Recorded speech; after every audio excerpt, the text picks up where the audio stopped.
வணக்கம். நான் உங்கள் ஜோதிடர் கோவிந்தராஜன். தனுசு ராசிக்காரங்க விடாமுயற்சி உள்ளவங்க.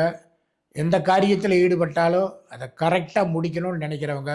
தோல்வியை கண்டு துவண்டு போக மாட்டாங்க. தோத்துட்டேன் நானே அப்படின்னு சோர்ந்து உட்காந்துட மாட்டாங்க. ஒரு 10 நிமிஷம் உட்கார்ந்தாங்கன்னா மறுபடி எந்திரிச்சு பழையபடி தன்னோட எதை சொல்கிறாங்கல்ல, குதிரை படுத்துச்சுங்க எந்திரிச்சது மறுபடியும் ஓடுதுங்கன்னா அந்த மாதிரி தனுசு ராசிக்காரங்க அந்த விடாமுயற்சியும் கெட்டிக்காரத்தனமும் இருக்கிறவங்க.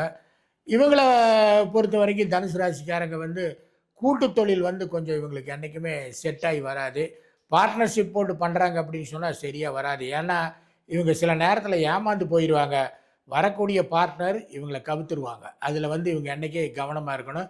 சொந்த தொழில் பண்ணுறக்கும் வேலைக்கு போகிறதுக்கு ரெண்டுமே சாமர்த்தியசாலிங்க. வேலைக்கு போகணுமா வேலைக்கு போவாங்க. சின்ன தொழிலில் போய் சேர்ந்து பெரிய அளவுக்கு முன்னுக்கு வரணுமா வந்துடுவாங்க. தொழிலை சீக்கிரம் கற்றுக்கக்கூடிய அமைப்பு அதெல்லாம் விருச்சிக இந்த தனுசு ராசிக்காரங்களுக்கு என்றைக்குமே இருக்குது. 10ஆம் வீடு இவங்களுக்கு புதனோட வீடாக இருக்கிறதுனால வியாபாரத்தில் ஈடுபட்டாலும் கரெக்டாக பண்ணுவாங்க.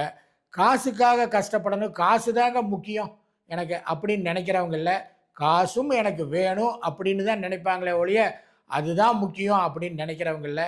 நட்புக்கு கொஞ்சம் மரியாதை கொடுப்பாங்க. ஆனால் பார்ட்னர்ஷிப்பை வச்சு தொழில் பண்ணுறது என்றைக்குமே இந்த தனுசு ராசிக்காரங்களுக்கு ஒத்து வராது. அதனால் இவங்க என்றைக்குமே எது பண்ணாலும் எலி விளையினாலும் தனி விளையங்கிற மாதிரி தன்னோட காரியத்தில் ஈடுபடுறது தான் இவங்க குணாதிசயம். அந்த மாதிரி தான் இவங்க என்றைக்கும் இருப்பாங்க. தாயார் மேலே கொஞ்சம் பாசப்பிணைப்பு இருக்கக்கூடியவங்க தனுசு ராசிக்காரங்க. ஆனால் எப்படிப்பட்ட சூழ்நிலையும் சமாளிக்கிற அந்த கெட்டிக்காரத்தனம் இவங்ககிட்டையும் இருக்குது. இந்த 12 ராசிகளுக்கும் உண்டான பொதுவான குணபலன்களை தான் நாங்கள் சொல்லியிருக்கிறோம். உங்களோட ராசிக்கு உங்களோட ஃப்யூச்சர் எப்படி இருக்கும் அதை பற்றி தெரிஞ்சுக்கணும் அப்படின்னு சொன்னால் கீழே இருக்கிற நம்பருக்கு ஃபோன் பண்ணுங்கள். எங்களோட டீம் உங்களை காண்டாக்ட் பண்ணு. ஒரு சின்ன கட்டணம் தான், அதை செலுத்தி உங்கள் மனசில் இருக்கிற கேள்விகளுக்கு எல்லாமே சரியான பதிலை நீங்கள் தெரிஞ்சுக்கலாம்.